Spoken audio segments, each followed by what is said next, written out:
I just want to take you inside the life of a stand-up comedian. A couple of years ago, I left radio to go full-time at stand-up comedy. And I've just had a gig tonight. I just want to talk you through the gig because a lot of people might not know what it's like behind the scenes, and I just feel like you'll appreciate it. Start of the gig, I'm going to be second last on. There's like 12 people on the bill. Start of the gig, there's 5 people in the audience. Okay? Then couple of those leave because they feel like they came to have a quiet drink, and now there's live stand-up comedy happening in front of them. Then I'm standing up the back, ambitiously got the camera set up.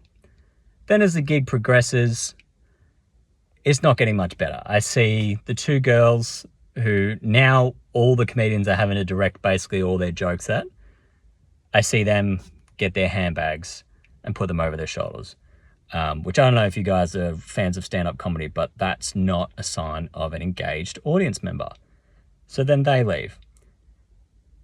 Now there's like maybe 1 or 2 people left and just comedians standing up the back. I look across at the bar where the last 2 remaining people are. Firstly, the bartender, she's got AirPods in, so she's not even watching the show. She's not even watching. Now there's 2 audience members left. They're both sitting at the bar. Now the bar does not face the stage, okay? One of these guys, the stage is off to his right. One of these guys is just sitting at the bar and he's got horse racing on his phone and he's just watching that. And he's having a great time. But he's now no longer an audience member. And the last guy is now the only guy for comedians to go up and talk to. And so I'm thinking, okay, well, I can still, I can talk to him. I can make jokes about the fact that I've driven an hour and a half to speak to him directly. And then he gets up halfway through someone's set and he just politely waves and he leaves. And I'm meant to be the next comedian up.